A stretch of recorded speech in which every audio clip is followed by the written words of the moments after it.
எல்லோரும் எப்படி இருக்கீங்க? நாங்கள் ரொம்ப நல்லாயிருக்கோம். நீங்கள் எப்படி இருக்கீங்கன்னு மறக்காமல் கமெண்ட் பண்ணுங்கள். இது வந்து என்ன அப்படின்னா, இது வந்து எங்கள் காட்டில் வந்துட்டு மக்காச்சோளம் போட்டிருந்தோம். அதை வந்து எப்படி அறுவடை செய்கிறாங்க அப்படின்னு சொல்லிட்டு அதை உங்களுக்கு கூட ஷேர் பண்ணலான்னு.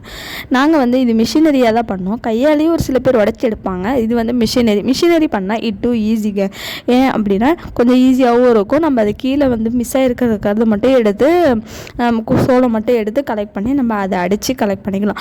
ஆனால் இருக்கிறதுலே லாஸ் யாருக்கு அப்படின்னா விவசாயி தாங்க. ஏன் அப்படின்னு சொல்கிறேன்னு பார்த்தீங்கன்னா, விவசாயி தான் இந்த உலகத்தில் ரொம்ப ரொம்ப ரொம்ப கஷ்டப்படுறான். எப்படி அப்படின்னா உழவு ஓட்டுறதுலேருந்து அதில் எவ்வளோ லாஸ் இருக்குது தெரியுங்களா? ஃபஸ்ட்டு ஒன்று ஒன்றா சொல்கிறேன் கேளுங்க.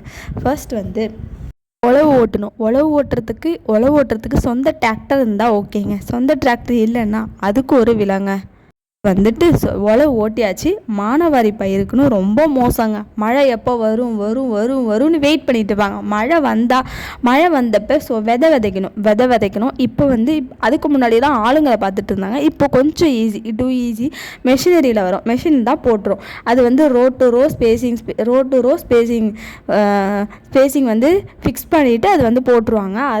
அதுக்கு ஒரு வாடகைங்க. ஒரு ஏக்கருக்கு இவ்வளோன்னு சொல்லிட்டு அதுக்கு ஒரு வாடகைங்க வச்சுருந்தா ஓகேங்க. இல்லைனா அதுக்கும் ஒரு வாடகைங்க அதுக்கு தரணும். அதுக்கப்புறம் இப்போ டிரைவர் சாப்பிட வந்தாங்கன்னா அவங்களுக்கு நம்ம சாப்பாடு முக்கியம் இல்லையா, அவங்களுக்கு கொஞ்சம் வாங்கி தரணும். நிறைய இருக்குங்க. அதுக்கு ஒரு செலவு பண்ணணும்.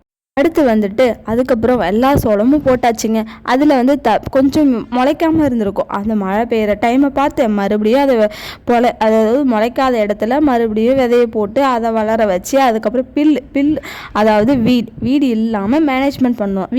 வீடு வந்துச்சு அப்படின்னா அதோட ஸ்ட்ரென்த் நம்ம ஃபெர்டிலைசர் அப்ளை பண்ணோம், நம்ம வந்து விதை போடுறோம் அப்படின்னா அதை வீடு தான் அப்சர்வ் பண்ணிக்கும். அதனால் அது வீடு இல்லாமல் இருந்தால் தான் நம்மளோட சோளம் வந்து நல்லா வளரும். அதை மெயின்டைன் பண்ணியிருந்தால் தான் சோளத்துக்கான ஸ்ட்ரென்த் அதிகமாக வந்து நிறைய சோளம் நம்ம ஈல்டு எடுக்கிற மாதிரி இருக்குங்க. அதனால் அதை ரொம்ப மெயின்டைன் பண்ணணும். அதுக்கு வந்து ஆளை பார்த்து அதை பிடுங்கி அதை எடுத்து வைக்கணும். அதுக்கப்புறம் அப்படி இல்லைன்னா மருந்து அடிக்கணும். மருந்துக்கு ஒரு வேலைங்க.